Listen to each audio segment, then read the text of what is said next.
आज चाहिँ म टाइप्स अफ मेडिटेसन बारे भन्छु है। दुई प्रकारको मेडिटेसन हुन्छ।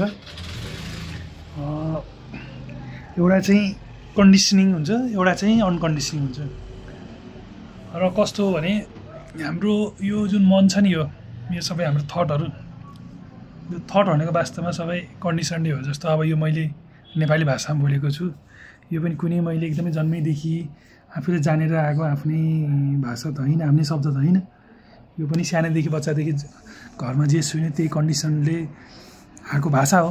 यो शब्द सबै आफूले सुनेर आएको बाहिरको दृश्य परिदृश्यबाट आएको घटेको घटनाहरूबाट हामीले आफ्नो मनलाई कन्डिसन गरेको होइन।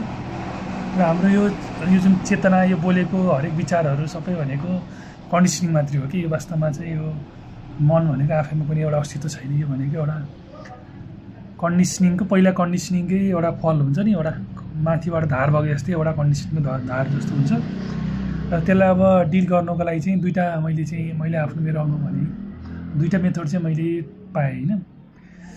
एउटा चाहिँ मेडिटेसनमा त्यो दुईवटा थरीको मेडिटेसन चाहिँ हामीले गर्नुपर्छ भन्नाले मैले आफूले चाहिँ भनेको आफूलाई सुझावमा चाहिँ एउटा चाहिँ अनकन्डिसनिङ भनेको चाहिँ अब हाम्रो जुन पहिल्यै भएका जुन कन्डिसनहरू छन्, हामीले ल्याएका मनका कन्डिसनहरूलाई त्यसलाई चाहिँ एउटा चाहिँ अनकन्डिसन गर्ने भनेको अब त्यसले चाहिँ मनलाई चाहिँ रिलिज गर्दै जान्छ। मनमा हाम्रो भित्र बसेका यो जुन विचारहरू, अब जुन थटहरू, इमोसन, अब कन्डिसनमा नर्मली हाम्रो इमोसन पनि हुन्छ होइन।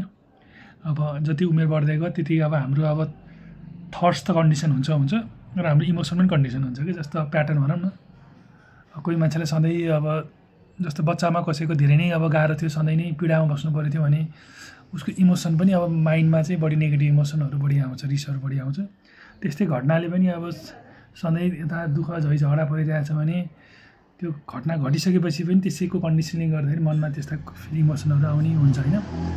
त्यही भएर हामीले चाहिँ अब कसरी डिल गर्ने भन्दा चाहिँ एउटा चाहिँ दुई थरीको मेडिटेसन गर्ने। एउटा चाहिँ अनकन्डिसनिङ भनेको यस्तै पुरानो भएका इमोसनहरू, थटहरूलाई चाहिँ रिलिज गर्ने। अब त्यो अनकन्डिसनिङमा चाहिँ के गर्छौँ भने नर्मली हामीले अब्जर्भ गर्छौँ। अब माइन्ड चाहिँ कसरी कन्डिसन हुन्छ भन्दाखेरि चाहिँ कुनै इनपुट गयो, अब हामीले आएको जुन त्यो 5 इन्द्रियबाट गएको इनपुट, 5 अथवा 6 इन्द्रियबाट गएको इनपुटबाट चाहिँ कन्डिसन हुन्छन्।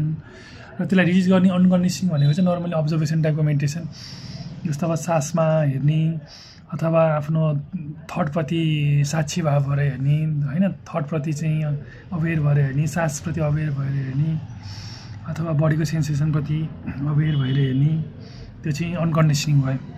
र कस्तो हुन्छ भने यो मेडिटेसन पाथमा चाहिँ हाम्रो सबै मन, यो सबै जुन यो म मेडिटेसन गर्छु भने यो भाव पनि आफैबाट कन्डिसन हो कि। अब मेडिटेसन हामीले किन गर्ने भने भाव आफैमा किन आयो भनेदेखि हामीले कतैबाट सुनियो यसको मेडिटेसनको बारेमा र हाम्रो कन्डिसनको बारे हामीले एनालाइज गर्दाखेरि मनले चाहिँ यो पनि राम्रो चिज हो भनेर हाम्रो यो मार्गमा मनले गयो होइन। त्यही भएर यो आफैबाट कन्डिसन हो।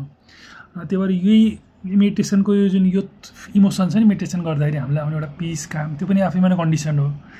र हामीले चाहिँ त्यो पिस, काम चाहिँ कन्डिसन आफैमा कन्डिसन भएको हुनाले फेरि अब हाम्रो त धेरै सानोदेखि धेरै कन्डिसनिङ छ। त्यसले गर्दा चाहिँ त्यो नै सधैँ मेन्टेन भइराख्दैन। जस्तो अब मेडिटेसन गरिसकेपछि सधैँ नै मन एकदम शान्त आनन्द हुन्छ भने हुँदैन। घटनाअनुसार चाहिँ फेरि अब कहिले रिस उठ्ने, कहिले अब विभिन्न इमोसनल स्टेटहरू आउँछ। अब त्यसको लागि चाहिँ हामीले चाहिँ अब कन्डिसन पनि गर्ने हुन्छ कि। एउटा कन्डिसनिङ मेडिटेसन भनेको चाहिँ माइन्डलाई चाहिँ हामीले चाहिँ अलिकति प्यासिभ भएर एक्टिभ भएर अनि माइन्डले कन्डिसनिङ गर्ने कि। जस्तो अब त्यसमा चाहिँ जस्तो मालाहरू जप्ने भनेको चाहिँ हामीले एक्टिभली माइन्डमा चाहिँ इनपुट दियौँ कि मालाको एउटा मन्त्र, एउटा मात्र सिङ्गल वर्ड मात्रै माइन्डमा गइसकेपछि त्यो भनेको एउटा लो स्टिमुलसमा एउटा कन्सन्ट्रेसनमा माइन्ड चाहिँ बस्न सक्ने भनेर एउटा कन्डिसनिङ गऱ्यौँ होइन। नर्मली अब जस्तो माला जप्ने अथवा अब एक्टिभली गर्ने चिजहरू जस्तो अब प्राणायामहरू गर्ने, ब्रिथहरू गर्ने, अब त्यो भनेको चाहिँ अलिकति एक्टिभ टाइपको कन्डिसनिङ चाहिँ मेडिटेसन भयो। र हामीले चाहिँ मैले देखेकोमा दुइटै चाहिँ आफ्नो अनुसार चाहिँ मनको सिचुएसन अनुसार चाहिँ दुइटालाई मिलाएर गर्नुपर्छ। किनभनेदेखि अब मनको स्थिति कहिले कस्तो हुन्छ भने मन अलिकति काम छ, अलिकति त्यो साक्षी भावमा छ भने चाहिँ त्यस्तो बेलामा चाहिँ हामीले चाहिँ अब्जर्भेन्ट भएर अनकन्डिसनको काम गर्न सक्छौँ। र जब मन नै आफैमा एकदमै चञ्चल छ, त्यो चञ्चल हुनु पनि आफैमा कन्डिसनिङ हो कि। त्यो पनि एउटा पहिलाको हाम्रो माइन्डको इनपुट अनुसार, नेचर अनुसार विभिन्न फ्याक्टरले अब शरीरको हर्मोनदेखि लिएर विभिन्न फ्याक्टरले चाहिँ मन आफैमा चञ्चल हुन्छ, त्यो साक्षी भाव आउँदैन होइन, थटमै हामी मिसिन्छ। त्यो पनि एउटा कन्डिसनिङ हो। त्यो कन्डिसनिङलाई हामीले चेन्ज गरेर साक्षी भावमा अलिकति गर्दाखेरि चाहिँ त्यस्तो बेलामा चाहिँ त्यो अनकन्डिसनल प्यासिभ मेडिटेसन भन्दा पनि एक्टिभ मेडिटेसन जस्तै अब मन्त्रहरू जप्ने, प्राणायाम गर्ने, अनि अब अथवा हिँडेर वाकिङ मेडिटेसन हुन्छ होइन, वाकिङ मेडिटेसन गर्ने, कुनै चिजमा चाहिँ अलिकति एक्टिभली नै माइन्डले कन्सन्ट्रेसन गर्न खोज्ने कि त्यो कन्सन्ट्रेसन गर्न खोज्दाखेरि चाहिँ माइन्डको चाहिँ अलिकति पोजिटिभ टाइपले कन्सन्ट्रेसन टाइपले चाहिँ माइन्ड कन्डिसनिङ हुन्छ र त्यस्तो इमोसनहरू चाहिँ त्यतिखेर अब फ्युचरको उसले चाहिँ पहिलाकोले चाहिँ त्यस्तो इमोसन आएको हुन्छ हामीलाई।